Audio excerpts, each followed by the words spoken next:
Hello বন্ধুরা, welcome to game plan FC. তো what a brilliant performance by KKR.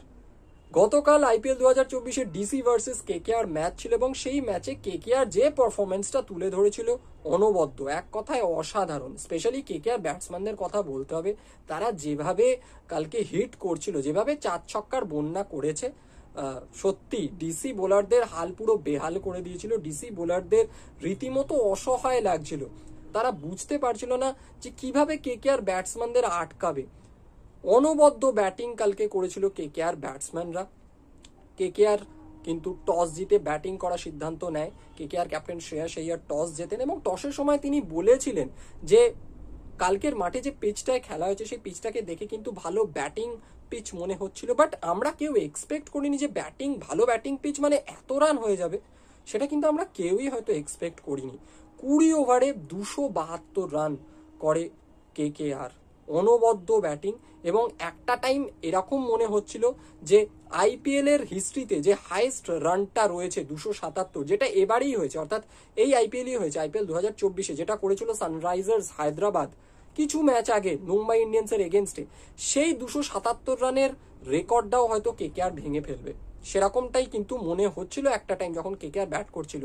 তাদের 19 ওভারে রান ছিল 264 এবং লাস্ট ওভারে যদি 14 রান কেকেআর করে দিতে পারতো তাহলে কিন্তু সানরাইজার্সের করা 277 রানের সেই হাইয়েস্ট রানের রেকর্ডটাও কিন্তু কেকেআর ব্রেক করে দিতে পারতো। এবং সেখানে রাসেল ব্যাট করছিলেন শেষ ওভারে, বাট শেষ ওভারে কিন্তু দারুণ কামব্যাক করে ডিসি। স্পেশালি আমি বলবো ইশান্ত শর্মা লাস্ট ওভারটা করতে আসেন ডিসির হয়ে, 20তম ওভার, এবং সেখানে কিন্তু রাসেল প্রেজেন্ট ছিলেন এবং ফার্স্ট বলে 20তম ওভারের ফার্স্ট বলেই দারুণ একটা ইয়র্কার করেন ইশান্ত শর্মা এবং সেই ইয়র্কারের কোনো উত্তর ছিল না আন্দ্রে রাসেলের কাছে। আন্দ্রে রাসেল কিন্তু বোল্ড হয়ে যান। যদি ওই বলে আউট না হতেন আন্দ্রে রাসেল, তাহলে সম্ভবত 277 রানের রেকর্ডটাও কিন্তু ব্রেক করে দিত কেকেআর। যদি রাসেল ওই ওভারটা পুরো খেলতেন হয়তো 280-85 রান কিন্তু কেকেআর করে ফেলতো ইজিলি। তো দারুণ ব্যাটিং করেছে কেকেআর। তো টসে জিতে কেকেআর ব্যাট করার সিদ্ধান্ত নেয়, যেটা আগেও বলেছি। দুটো দলের প্লেইং ইলেভেনে দু একটা করে চেঞ্জ হয়। কেকেআর এর প্লেইং ইলেভেনে আমি ম্যাচ প্রিভিউয়ের ভিডিওতে বলেছিলাম, এক্সপেক্ট করেছিলাম যে হয়তো অনুকূল রয় প্লেইং ইলেভেনে থাকবেন এবং বরুণ চক্রবর্তীকে ইম্প্যাক্ট সাব হিসাবে আনা হতে পারে। কিন্তু গতকালকের ম্যাচে ডিসির এগেনস্টে আমরা দেখলাম কেকেআর কিন্তু বরুণ চক্রবর্তীকে প্লেইং ইলেভেনে রেখেছিল, অনুকূল রয়কে প্লেইং ইলেভেনে রাখেনি। এবং পরবর্তীকালে যখন বোলিং করতে আসে কেকেআর, তখন কিন্তু বৈভব অরোরাকে তারা ইম্প্যাক্ট সাব হিসাবে এনেছিল। তো এবার যদি ডিসির কি প্লেইং ইলেভেন ছিল সেটা নিয়ে কথা বলি। গতকালকের ম্যাচে কেকেআর এর এগেনস্টে সেখানে কিন্তু মুকেশ কুমার এবং কুলদীপ যাদব ইনজুরির জন্য খেলেনি। এটা কিন্তু বড় ধাক্কা ছিল ডিসির জন্য, কারণ ডিসির বোলিং লাইন আপ কিন্তু খুব একটা স্টেবল নয়। দুটো ইম্পর্টেন্ট বোলার মুকেশ কুমার এবং কুলদীপ যাদবের না থাকাটা ভুগিয়েছে গতকালকের ম্যাচে ডিসিকে। তো যাই হোক, কেকেআর কিন্তু ব্যাট করতে আসে এবং ব্যাট করতে নামেন সেই ফিল সল্ট এবং সুনীল নারায়ণ। তো একটা জিনিস দেখে ভালো লাগছে, কনসিস্টেন্টলি কিন্তু কেকেআর ফিল সল্ট এবং নারায়ণকে দিয়েই ওপেন করাচ্ছে। 3টে ম্যাচ কেকেআর এখনো পর্যন্ত খেলেছে এইবারের আইপিএলে, অর্থাৎ আইপিএল 2024-এ 3টে ম্যাচে কিন্তু সুনীল নারায়ণ এবং ফিল সল্টকে আমরা একসাথে ওপেন করতে দেখেছি। ফার্স্ট ম্যাচে নারায়ণ রান আউট হয়ে গিয়েছিলেন। পরবর্তী ম্যাচে আরসিবির এগেনস্টে একটা দুর্দান্ত ওপেনিং পার্টনারশিপ আমরা দেখেছিলাম সল্ট এবং নারায়ণের। এবং গতকালকের ম্যাচেও ডিসির এগেনস্টে সল্ট এবং নারায়ণ দুর্ধর্ষ শুরু করেছিলেন। স্পেশালি আমি বলবো সুনীল নারায়ণের কথা। তাকে মেনলি প্রথম দিকে নামানোর একটাই কারণ, যা বল আসবে তুমি শর্ট খেলার চেষ্টা করো, এবং সেটাই কিন্তু তিনি গতকালকের ম্যাচেও করেছিলেন এবং তার আগের ম্যাচেও আরসিবির এগেনস্টেও করেছিলেন।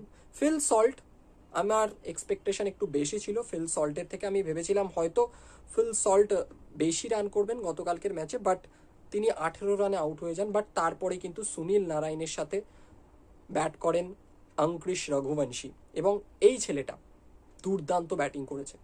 18 বছর বয়সী এই ইয়াং ট্যালেন্টেড ইন্ডিয়ান প্লেয়ার। আমি এর আগেও আমার চ্যানেলে একটা ভিডিওতে তাকে কেন্দ্র করে আমি কথা বলেছিলাম যে এই ছেলেটার মধ্যে কিন্তু ট্যালেন্ট রয়েছে। ইভেন সেই ভিডিওটার থাম্বনেলেও আমি এরকম কিছু মেবি লিখেছিলাম যে কেকেআর টিমে ভবিষ্যতের তারকা ব্যাটসম্যান বা ফিউচার সুপারস্টার। কিন্তু আমি সেই ভিডিওটার থাম্বনেলেও উল্লেখ করেছিলাম এই ছেলেটাকে কেন্দ্র করে। এবং কেন বলেছিলাম, কোন লজিকে বলেছিলাম, সেটা আশা করি গতকালকের ম্যাচে তোমরা দেখে নিয়েছো। ফার্স্ট ম্যাচ খেলছে আইপিএলে এই ছেলেটা, এবং তাকে দেখে মনে হয়নি যে সে ফার্স্ট ম্যাচ খেলছে। ভীষণ কনফিডেন্ট এবং ট্যালেন্ট রয়েছে ছেলেটার মধ্যে, এবং কিছু কিছু শট অঙ্কুরিশ রঘুবংশী এমন খেলেছে যেখানে কিন্তু আমার তাকে দেখে, তার ব্যাটিংয়ের শটগুলো দেখে কিন্তু শুভমান গিল এবং সূর্যকুমার যাদবের কথা মনে পড়ছিল। দুটো প্লেয়ারেরই কিন্তু ছায়া আমি তার মধ্যে দেখতে পেয়েছি। তো ভীষণ ভালো একটা ইনিংস, হাফ সেঞ্চুরি করে ফার্স্ট ম্যাচে আইপিএলে।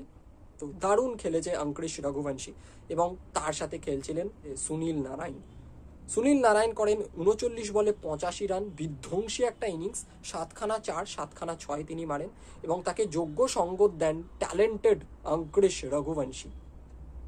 দুর্দান্ত প্লেয়ার অঙ্কুরিশ রঘুবংশী, আমি এখন থেকেই বলছি এই ছেলেটা কিন্তু অনেক দূর পর্যন্ত যাবে। এবং তিনিও কিন্তু 54 রান করেন, এবং সবচেয়ে বড় কথা যে 54 রান করেন 27 বলে, মানে 200 স্ট্রাইক রেট ফার্স্ট ম্যাচে আইপিএল এর। এবং সেখানে তিনি 5খানা 4 মারেন, 3খানা 6 মারেন, যেখানে কয়েকটা শট তো দারুণ, মানে ফার্স্ট ম্যাচে এরকম শট অঙ্কুরিশ রঘুবংশী অনবদ্য। তারপরে কিন্তু নারায়ণ রঘুবংশী এরা আউট হয়ে যান, এবং ফিনিশিংটা করেন আন্দ্রে রাসেল এবং রিঙ্কু সিং। দুজন বেস্ট ফিনিশার আমার মনে হয় এই মুহূর্তে আইপিএলে যে কটা প্লেয়ার খেলছে তার মধ্যে কয়েকটা ফিনিশারের কথা যদি আমি বলি, উল্লেখযোগ্য কয়েকটা ফিনিশারের কথা বলি, তার মধ্যে এই দুজনের নাম থাকবে, রিঙ্কু সিং এবং আন্দ্রে রাসেল। ডেফিনেটলি এসআরএইচ এর হেনরিক ক্লাসেন রয়েছেন, আরও কয়েকজন ভালো ফিনিশার রয়েছেন অন্যান্য টিমে, but Andre Russell, Rinku Singh এই দুজন কিন্তু সত্যি সেই বেস্ট ফিনিশারের তালিকায় ডেফিনেটলি থাকবেন, উপরের দিকেই থাকবেন। এবং দুজন দারুণ ব্যাটিং করেন এবং একটা দারুণ টোটালে কিন্তু নিয়ে চলে যান কেকেআরকে, যেখানে আন্দ্রে রাসেল 19 বলে 41 রান করেন, 4টে 4 3টে 6, এবং তিনি যদি লাস্ট ওভারে পুরোটা খেলতে পেতেন হয়তো 277 রানের রেকর্ডটা ভেঙে যেত এসআরএইচ এর, সেটা আমি আগেও বলেছি ভিডিওতে শুরুর দিকে। শ্রেয়াস আইয়ার মাঝখানে নেমেছিলেন, 11 বলে 18 করেন। আমার মনে হয়েছিল সেখানে যদি শ্রেয়াস আইয়ারকে আগে না নামিয়ে যদি রিঙ্কু সিংকে নামানো হতো হয়তো 277 রানের রেকর্ডটা ব্রেক হয়ে যেতে পারতো। শ্রেয়াস আইয়ার চেষ্টা করেছেন ঠিকই 11 বলে 18, বাট আমরা শ্রেয়াসকে কিন্তু সেই রকম ব্যাটসম্যান হিসাবে দেখি না বা দেখিনি যে তিনি ফার্স্ট বল থেকে এসেই হিট করবেন। তো যাই হোক, সেখানে তিনি 11 বলে 18 করে আউট হন। রিঙ্কু সিং 8 বলে করেন 26 রান, স্ট্রাইক রেট 325, অনবদ্য, 3খানা 6 1খানা 4। লাস্টে কিন্তু রমনদীপ সিংও নেমেছিলেন, তিনিও 2 বলে 2 করে আউট হয়ে যান। ভেঙ্কটেশ আইয়ার নেমেছিলেন, তিনি কিন্তু 2 বলে 5 করেন, একটা 4 মেরেছিলেন, এবং স্টার্ক 1 বলে 1 করে নট আউট থাকেন। তো ভেঙ্কটেশ আইয়ার এবং স্টার্ক নট আউট থাকেন, এবং 20 ওভারের শেষে কেকেআরের স্কোর গিয়ে দাঁড়ায় 272, 7 উইকেট খুইয়ে। এবং সেখানে ডিসির বোলিং পারফরমেন্সের কথা যদি বলি, প্রত্যেকটা বোলারের প্রত্যেকটা ওভারই মারার চেষ্টা করেছে কেকেআর ব্যাটসম্যানরা। খলিল আহমেদ 4 বলে 43 রান দিয়ে 1 উইকেট পান। ঈশান্ত শর্মা 3 ওভারে 43, 2 উইকেট, যে দুটো উইকেট তিনি একেবারে 20তম ওভারে পেয়েছিলেন, যেটা তিনি করতে এসেছিলেন, যেখানে একটা দুর্দান্ত ইয়র্কার ছিল, যেখানে আন্দ্রে রাসেল আউট হয়েছিলেন। অ্যান্ড্রিক নকিয়া 4 ওভারে 59 রান, 3 উইকেট তিনিও পেয়েছিলেন। রসিক সালাম 3 ওভারে 47, সুমিত কুমার 2 ওভারে 19, অক্ষর প্যাটেল একই ওভার বল করেছেন 1 ওভারে 18, মিচেল মার্শ 3 ওভারে 37, 1 উইকেট। তো 272 করে কেকেআর, এবং তখনই মনে হচ্ছিল যে ডিসি কোনোভাবেই এই ম্যাচটা এখান থেকে জিততে পারবে না, অসম্ভব ব্যাপার। এবং চাপে ছিল ডিসি, বোঝাই যাচ্ছিল। প্রথমে তারা কিছু শট খেলার চেষ্টা করে, এবং ওয়ার্নার, পৃথ্বী শ, মিচেল মার্শ, অভিষেক পোড়েল এই 4টে উইকেট খুব তাড়াতাড়ি কিন্তু পাওয়ার প্লের মধ্যেই খুইয়ে ফেলে ডিসি, যেখানে পৃথ্বী শ আউট হয়ে যান। ডিসি যখন 21 রান স্কোর ছিল তখন বৈভব অরোরা মেবি আউট করেছিলেন, হ্যাঁ বৈভব অরোরা আউট করেছিলেন পৃথ্বী শকে, পৃথ্বী শ 10 রান করে আউট হয়ে যান। এরপরে কিন্তু মিচেল মার্শ 0তেই আউট হয়ে যান, এবং সবচেয়ে বড় কথা মিচেল মার্শকে আউট করেন মিচেল স্টার্ক। তো মিচেল স্টার্ক এই আইপিএলে প্রথম উইকেটটা পেয়ে যান, এবং তিনি তারই দেশের মিচেল মার্শকে আউট করেন। তো 0 রানে আউট হন মিচেল মার্শ। এরপরে অভিষেক পোড়েল নামেন এবং ইম্প্যাক্ট সাব হিসাবে ডিসির, এবং তিনিও কিন্তু আউট হয়ে যান 5 বলে 0 রান করে, তাকেও আউট করেন বৈভব অরোরা। স্টার্ক আবারও আউট করেন তারই দেশে ডেভিড ওয়ার্নারকে, এবং 2টো উইকেট গতকালকের ম্যাচে স্টার্ক পেয়েছিলেন। তো পাওয়ার প্লেতেই মোটামুটি বোঝা হয়ে গিয়েছিল যে এই ম্যাচটা শেষ হয়ে গেছে। তো 4টে উইকেট খোয়ানোর পর ডিসি কিন্তু একটু ম্যাচে ফেরার চেষ্টা করে, যেখানে একটা দারুণ পার্টনারশিপ আমরা দেখতে পাই ঋষভ পান্ত এবং ট্রিস্টন স্টাবসের মধ্যে। এই দুটো প্লেয়ার কিন্তু চেষ্টা করেছে, লড়াই করেছেন দুজনে মিলে, বাট তাদের লড়াইটা কিন্তু যথেষ্ট ছিল না, কারণ 272 রান চেস করা মুখের কথা নয়। তো দুজনেই হাফ সেঞ্চুরি করেন। পান্ত 55 রান করেন 25 বলে, 4টে 4 5টা 6 মেরে। ট্রিস্টন স্টাবস 32 বলে 54 করেন, 4টে 4 4টে 6 মেরে। এবং পান্তকে ফর্মে ফিরতে দেখে কিন্তু আমার বেশ ভালো লেগেছে, যেখানে আমার মনে পড়ছে ভেঙ্কটেশ আইয়ার বল করতে এসেছিলেন এবং ভেঙ্কটেশ আইয়ারের একটা ওভারে 28 রান করেন ঋষভ পান্ত। এবং অনেকদিন পর আমি ভেঙ্কটেশ আইয়ারকে বল করতে দেখলাম কেকেআর এর হয়ে, এবং যেভাবে তিনি মার খেয়েছেন, তার বলে যেভাবে মেরেছেন ঋষভ পান্ত, ওভারটায় 28 রান হয়, তো বেশ ভালো লাগছিল তার ব্যাটিং। বাট এরপরে কিন্তু পান্ত আউট হয়ে যান এবং পান্ত, অক্ষর প্যাটেল পরপর আউট হয়ে যান। দুজনকেই আউট করেন পান্ত এবং অক্ষর প্যাটেল। বরুণ চক্রবর্তী, তো বরুণ চক্রবর্তীও কিন্তু গতকালকের ম্যাচে ভালো বল করেছিলেন, দুজনকেই আউট করেন তিনি। এরপর কিন্তু ট্রিস্টন স্টাবস তিনিও আউট হয়ে যান এবং ট্রিস্টন স্টাবসকেও কিন্তু মেবি বরুণ চক্রবর্তী আউট করেন। তো 3টে উইকেট বরুণ চক্রবর্তী গতকালকের ম্যাচে পেয়েছিলেন। এরপর সুমিত কুমার, রসিক সালাম সবাই একে একে কিন্তু আউট হয়ে যান। অ্যান্ড্রিক নকিয়া সবাইকেই কিন্তু আউট করে দেয় কেকেআর। নারায়ণ একটা উইকেট পান এবং বরুণ চক্রবর্তী আমি বলেছি 3টে উইকেট পান, রাসেল একটা উইকেট পান। তো কেকেআর এর যদি বোলিং পারফরমেন্সের কথা বলি, মিচেল স্টার্ক 3 ওভারে 25 রান দিয়ে 2 উইকেট নেন। বৈভব অরোরা 4 ওভারে 27 রান 3 উইকেট, দারুণ বোলিং করেছিলেন। আন্দ্রে রাসেল 1 ওভার 2 বল 14 রান 1টি উইকেট পান। সুনীল নারায়ণ 4 ওভারে 29 1টি উইকেট। বরুণ চক্রবর্তী 4 ওভারে 33 3 উইকেট। এবং ভেঙ্কটেশ আইয়ারের কথাটা যদি বলি, 1 ওভারে 28 রান তিনি দিয়েছিলেন। তো কেকেআর একটা ডমিনেটিং পারফরমেন্স করে ডিসির এগেনস্টে এবং 106 রানের একটা ম্যাসিভ উইন কিন্তু গতকালকের ম্যাচে কেকেআর পায়। 166 রানে ডিসি অল আউট হয়ে যায়, 20 ওভার খেলতেও তারা পারেনি। কিছু করার ছিল না ডিসি, কারণ 272 রান চেস করা সহজ ব্যাপার নয়। ইম্পসিবল বলবো না, বাট সম্ভব নয়। আমরা এত রান কিন্তু চেস হতে দেখি না ন্যাচারালি, টি20 এত রান হয়ও না অ্যাকচুয়ালি। তো যাই হোক, পিচটা খুব ভালো ছিল ব্যাটসম্যানদের জন্য, বাট ডিসি ব্যাটসম্যানরা কিন্তু সেই ফায়দাটা নিতে পারেনি। এবং বলা ভালো, ডিসির বোলাররা কিন্তু খুব একটা ভালো বল করতে পারেনি কেকেআরের ব্যাটসম্যানদের সামনে। তো সুনীল নারায়ণ, অঙ্কুরিশ রঘুবংশী, আন্দ্রে রাসেল, রিঙ্কু সিং, এদের ব্যাটিং ঝড়ে কিন্তু ডিসি বলা যায় পুরোপুরি, কি বলবো, ডিসিকে খুঁজে পাওয়া যায়নি। ডিসি পুরো উড়ে যায় ম্যাচটা থেকে, হারিয়ে যায় ম্যাচটা থেকে। এবং ডিসি যখন ব্যাট করতে আসে তখনও কিন্তু তারা পরপর তাদের উইকেট পড়তে থাকে এবং ম্যাচটা কমপ্লিটলি সেখানেই প্রায় শেষই হয়ে যায়। পাওয়ার প্লের মধ্যেই যদি একটা টিম 272 চেস করতে গিয়ে 4খানা উইকেট খুইয়ে ফেলে এবং সেরকম রানও না করে, তো মোটামুটি বলা যায় যে ম্যাচটা ডিসি যখন ব্যাট করছিল পাওয়ার প্লেতেই মোটামুটি শেষ হয়ে গিয়েছিল। তো এই ম্যাচে থেকে অনেক কিছু পাওয়া গেল, কেকেআর এর পজিটিভ অনেক কটা জিনিস পাওয়া গেল। আমি ম্যাচ প্রিভিউর ভিডিওতে বলেছিলাম, এই ম্যাচের ম্যাচ প্রিভিউ ভিডিওতে আমি বলেছিলাম যে আমার নজর থাকবে মিচেল স্টার্ক এবং বরুণ চক্রবর্তীর দিকে। তো গতকালকের ম্যাচে ডিসির এগেনস্টে কিন্তু দুজনেই উইকেট পেয়েছেন। মিচেল স্টার্ক 2টো উইকেট পান, বরুণ চক্রবর্তী 3টে উইকেট পান। আন্দ্রে রাসেল দারুণ ফর্মে রয়েছেন, ব্যাট হাতে বলো বল হাতে বলো তিনি দারুণ করছেন।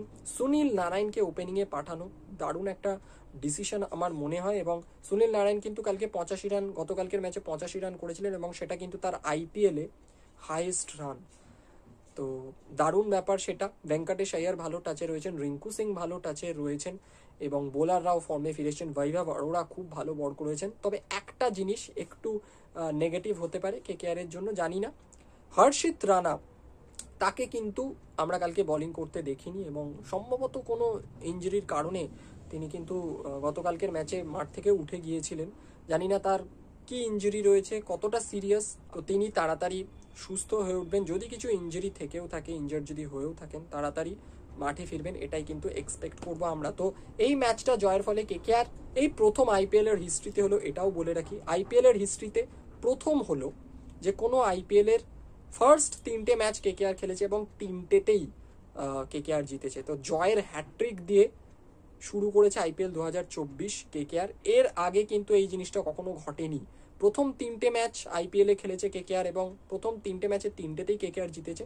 এটা কিন্তু আগে হয়নি, এবারে হয়েছে, অর্থাৎ আইপিএল 2024 হয়েছে। এটাও কিন্তু একটা রেকর্ড কেকেআর এর। এবং কেকেআর 106 রানে গতকালকের ম্যাচটা জিতেছে এবং 1 নম্বর পজিশনে, প্রথম স্থানে কিন্তু এখন রয়েছে আইপিএল 2024-এর পয়েন্টস টেবিলে এবং একটা দারুণ রান রেটের সাথে কিন্তু 1 নম্বর পজিশনে রয়েছে এই মুহূর্তে কেকেআর। অপরদিকে ডিসির কথা যদি বলি, ডিসি 4টে ম্যাচ খেলে ফেলেছে, একটা ম্যাচই জিতেছে।